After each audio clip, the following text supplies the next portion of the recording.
Hey everyone, it's Christos here, aka the Frag, and say hello to my little friend.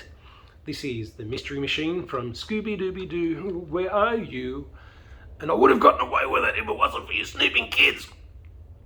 So, if anyone out there wants Scooby snacks, stay right until the end, okay? So that'll be your reward. So I'm going to put the Mystery Machine down, but today I'm going to showcase the FGN J Classic Jazz Bass.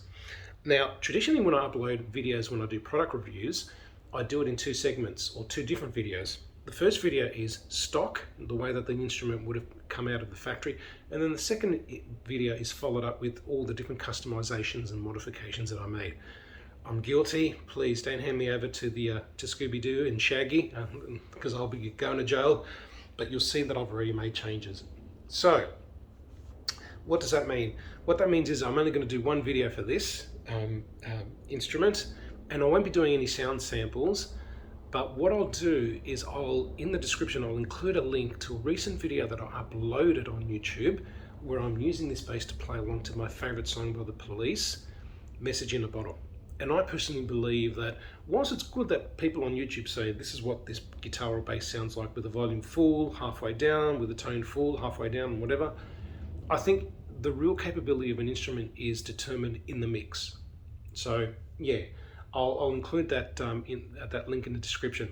Speaking of the description, please hit like, subscribe, and leave comments. If you want to leave comments where you agree with me and others, fantastic. If you want to disagree with me or others, please do it with love and respect. Love and respect always prevails. So what I'll do is I'll break this video up into some background of the FGN brand, specs of the bass, some things that I've came across, which I think is worth knowing, and then just my final thoughts. So, firstly, FGN or Fujigen have been around since 1960, and they are a collection of luthiers, people who manufacture, build, maintain, repair stringed instruments since 1960. Now, you may not have heard of FGN or Fujigen, but if you're playing guitar or bass, you more than likely would have come into contact with them. Why? Because the likes of Fender, Gretsch, Ibanez commissioned the manufacturing of their Japanese instruments to Fujigen. And with Fender, I think Fujigen were manufacturing for at least a decade.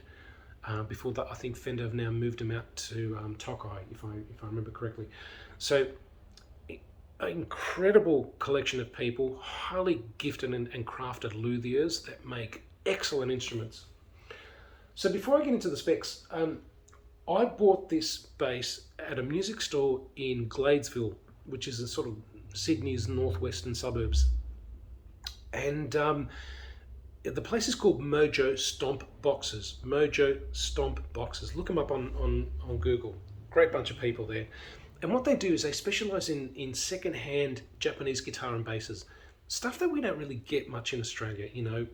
Brands like Burnsy, Orville, Greco, Fernandez, History, FGN. Really, really nice bunch of people.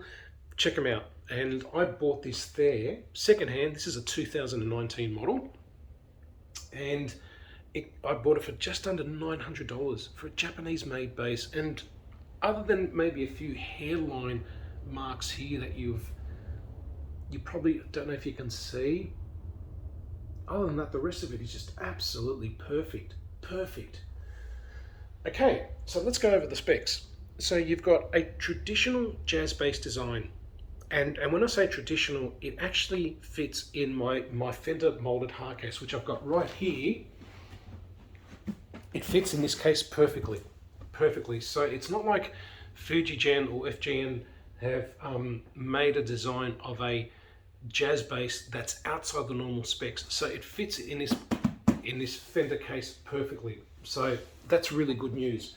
And you'd expect it to, because at the end of the day, this is the factory that made Fender basses, at least for their Japanese line. So then you've got your tone, volume for the bridge pickup, volume for the middle pickup. What you would have had here was your traditional vintage Fender styled bent steel bridge. So you've got height adjustment, and you've also got intonation adjustment. You can move the bridge saddles back and forth, and there were springs there as well. Your typical 5-screw fender spacing. You've got your traditional white pickguard here, still got the plastic film on it. And on the back, you've got your traditional neck heel plate, 4 screws, fender. This is a 2-piece alder body. Don't know if you can see the line there in the middle. And alder is a medium density hardwood. That's the species of wood that it is. So it's not as hard as, let's say, oak, but it's definitely not as soft as basswood in the hardwood family of wood species. What does that mean? It means that it emits, it lets out more of a warmer, you could probably say darker tone. I've got a Fender made in Japan traditional 60s P bass, and I notice that has more mids when I'm playing. You can hear it more clearer. This has more of a warmer tone, which, you know, for a lot of bass players, they love that. You've got a 34-inch scale neck, which is the standard long scale. And for those of you that are looking at picking up the bass, just be mindful that the standard long scale of 34 inches is the standard scale. There are other scale lengths. You've got medium at 32 inches, short scale at 30, and I think extra long is 36. So if you're buying strings, make sure you're buying the right scale length strings for the right scale length neck. You don't want to get medium scale strings on a long scale, because you'll see here, these strings that I've got here, they've got silk windings. You don't want the silk winding to be on the nut. You want it to be forward of the nut. Okay. You've got a beautiful maple neck at the back. It's a satin finish, so it's not covered in any polyurethane or glossy type or, you know, varnishy type finish. Beautiful grain. There's no skunk stripe, so it's nice and plain. And then you've got a nice slab of rosewood. You've got medium jumbo frets here. So they're not vintage frets, so you're actually medium jumbo frets. And I compared that because I've got a Fender Player P bass, and the frets, when I put them side to side, were absolutely identical. There was no difference in them. Unlike my made in Japan 60s P bass that I was mentioning before, that's got the tall, narrow frets. So these are medium jumbo. Really, really nice to play. One thing you need to know is Fujigen manufacture their guitars and basses with what they call a CFS, a circle fret system. So the distance between the strings at the nut is actually narrower between the distance of the strings at the bridge. So as the strings go down, they're actually widening. So here they're about 58 millimeters between the strings, and here they're about, so this is a 38 millimeter width nut. And interesting, jazz basses were ultimately created to allow guitarists to transition to a bass without feeling overwhelmed at a wider neck, unlike a P bass. So what that means is, by creating what FGN title as a CFS or a circular or circle fret system, the frets aren't straight, they're actually slightly curved. And the theory is that as the string goes down towards the bridge and widens in space, by having a circled fret, the strings are hitting the fret at a perfect 90-degree angle. And what that does, according to FGN, is that it enhances the projection and articulation of the note, and also sustain and other things that they talk about as well. So that's very interesting.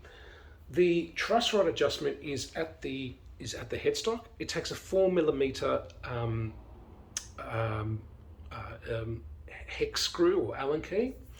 You've got your usual tried and tested Gotto GB10 machine heads.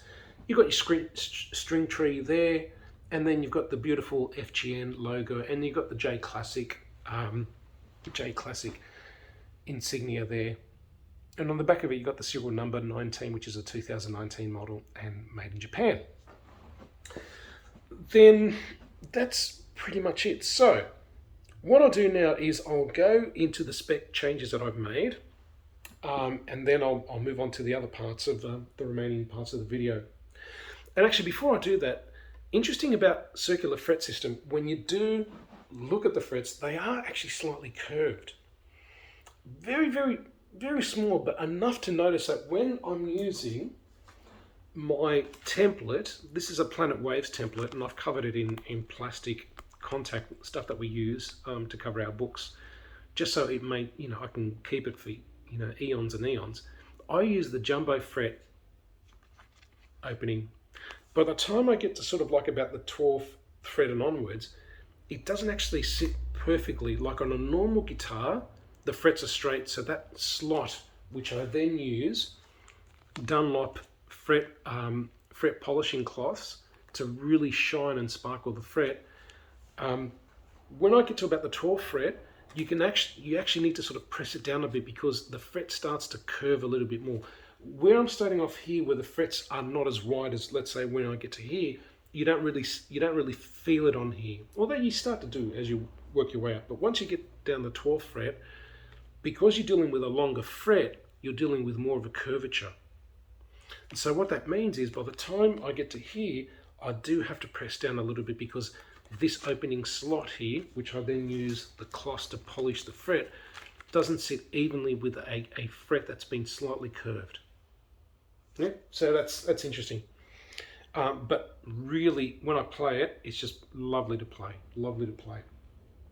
Now, some of the things that I've done, which in terms of modifications, firstly, I removed the standard bed stool bridge and installed a Hipshot KickAss bridge. Tough as nails, big, robust.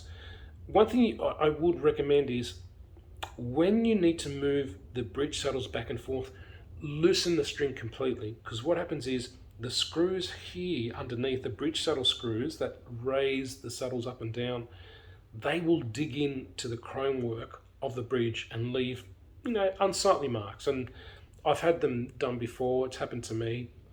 So when you're adjusting the intonation of the string, make sure you loosen the string completely, and then slowly, and if you can, maybe put your hand on the actual saddle arm there and try and lift it up a bit so it doesn't scratch. The bridge saddle screws don't scratch the finish when they're moving back and forth. You've got adjustable brass saddles, and on the front here, you probably can't see it, there's a little opening which is a hex screw, and it allows you to loosen that screw, and then you can move the brass saddles to the left or right if you want narrower or wider string spacing, to suit your own custom needs. Don't know if you can see it there. So then I installed a pair of Seymour Duncan Quarter Pound pickups. You can't go wrong with these pickups. High output, less hum as well. And the way that I like to have my pickup set is I have the middle pickup at full volume. You'll see that the bridge pickup here, I have it about a quarter or a third down. And that's when I find that that's when I get my maximum output in terms of pickup outputs or Ks from that setting. So right now this will be running at about 11.4 Ks when I insert a lead here and then use my multimeter to measure the output of the pickups. If I were to have it to here at both volumes full, the pickups both full, it drops down from 11.4 to about 7 point something. So I just find that when I roll back the bridge volume a little bit, it really adds a bit more girth to the tone, more headroom. I find that personally anyway. Now, one thing I will say from a scientific perspective, a string makes multiple contacts, has multiple contact points to a bass and electric guitar. Now, you'll see here that there's no string holes here, so this is not a string through body, so there's no ferrules there or anything like that. So firstly, the string would make contact at the base of the body through the ball ends, and then it would come out. In this case, it's through the back of the bridge. It makes contact with the bridge saddles and then the nut, which I mentioned here. This is a 38mm nut. What I would recommend is when you insert these new strings, press them down a bit. Yeah, press them down, not too hard, but just keep pressing them down. This is known as a witness point. So imagine this finger here is a bridge saddle, and with a string, when it's first fitted, actually sits not necessarily evenly. By pressing it down, you allow the string to contour and mold itself to the shape of the bridge saddle. And same here when you're doing it with the nuts. I've read university dissertations on witness points. It's just incredible. According to them, it's supposed to improve intonation, sustain, and many other things. So really, really interesting stuff. Have a read of it. Always trying to learn something. Let me just come back to the neck quickly. I forgot to mention this is a 9.5-inch radius neck. What does that mean? What it means is, to measure the radius of a circle is the distance from the midpoint to the outer perimeter. So a 9.5-inch radius means you start at a midpoint, work up 9.5 inches, and then draw that line. So the curvature of that circle equates to the curvature of that fretboard. So what does it mean? Imagine if you're looking down the fretboard straight like that, and there's a slight, I'll use this here, there's a slight curve. Now, the bigger the radius, the more flatter it's going to be. Because if you're using a 12-inch radius neck, you actually go up a greater distance and draw a circle. And that part of the perimeter is actually flatter than, let's say, a smaller circle, which is much more rounded, like a 7 1/4 would be like literally like that. I mean, I'm exaggerating. But what does that mean? Well, as I said, if you're looking down the neck, the strings are coming down this way. So if you've got the G string here, or let's say a high E string on an electric guitar, when you're trying to bend it, you're going to come up. And what happens is when you come up, you're making contact with the curvature of the fretboard, and that can drown out the note. So if you want more sustainability when you're bending notes, you want to go for a higher radius fretboard. 9.5, 12, 16, and sometimes you get compound radiuses or radii, where you start at 12 and then you end up at a higher radius of 16 or something. But being 9.5, it plays really, really nice. Really, really nice. So, one thing I did also find is, unlike other manufacturers of J basses, including Fender, I don't know if you can see, but there's like a little bump here. Can you see it in the construction? Really, really interesting, that. And what I can only, and on Fenders, you don't get this. You don't get this little bump here. I don't know if you can see it. I'll just hold it up there in case the camera needs to focus. You can just, don't know if you can see it. There's like a little bump here. And what I can only understand with that is that when there's temperature changes, more often than not, you might get a little hairline crack here where the neck heel is. And sometimes you might even get it on the other side as well, but you know, that's a big chunk of wood there.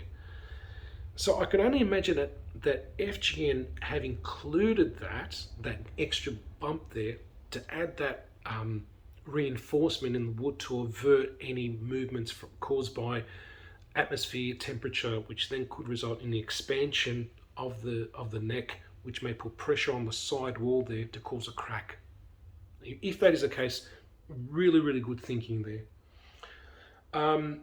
So, as I mentioned, Hipshot bridge, Seymour Duncan's, and inside here, I've got an obsidian wire harness specifically for jazz basses.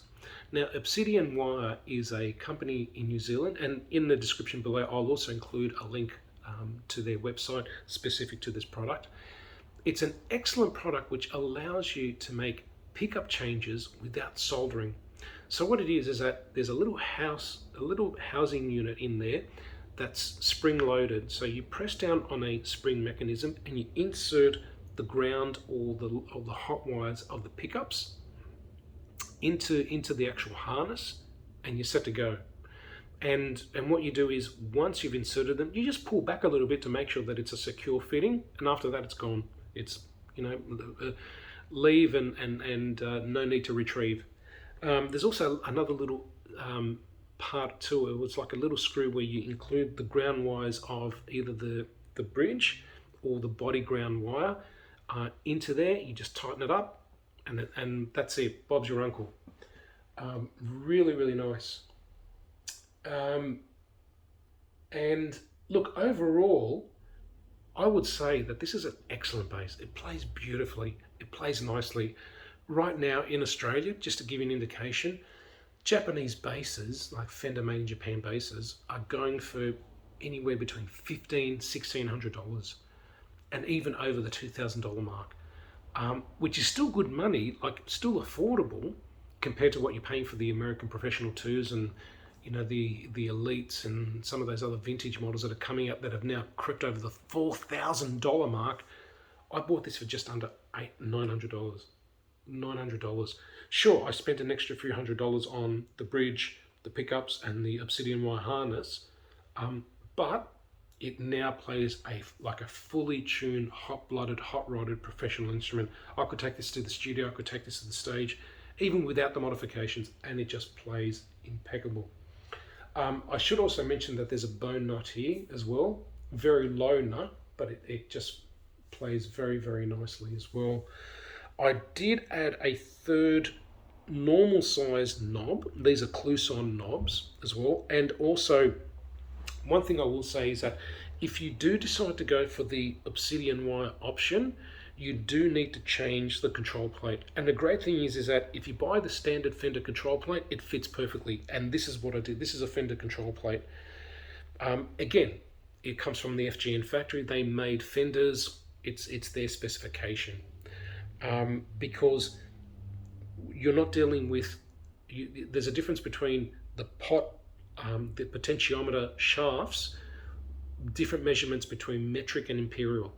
And so these ones here, the holes are 10 millimeters wide, whilst the normal FGNs, I think they're about 8 point something or something like that, 9 millimeters. So the potentiometer shafts that come with the obsidian wire harness won't fit in the standard control plate, hence why you have to buy another one. But it fits perfectly, and you can see it fits perfectly with the scratch plate as well. And like I said, I've got a normal sized knob because I actually think it looks nicer having three normal size knobs. These are Clousons, and inside, unlike the Fender knobs, they actually have a brass shaft, so it's it is more reinforced. So overall, I'm very, very happy, very delighted with this bass. Like I said, I'll include some links. And actually, yes, I'll mention one other thing that I did notice when I was taking this all apart. And when I bought it, I took everything apart, all the hardware, all the screws, polished them, because it'd been sitting in the warehouse for quite some time. And you can see, instead of having that dark, cloudy mist that you get on chrome or nickel hardware over time, it came out much better. I used one of those sort of Silvo products, and it really, really worked for me. But in the course of taking off the pickguard, you'll see that this is a 3-color Sunburst, and there was a point in time where I hated 3-color Sunburst guitars and basses, but now I think maybe I'm getting old. I really, really like them. But what you find is when you take the control plate off and when you take the pickguard off, that sort of dark reddish color actually stops just about there. So when you take it off, from here on it becomes a 2-color Sunburst. And I'll see if I can upload a picture of what I'm talking about in the description when I was taking it apart and I was taking photos and working on it. But it actually looks really, really cool without the pickguard. So there's always the option that you can take it off if you want to go for that Jaco Pastorius look. So in closing, do I recommend these? Grab them.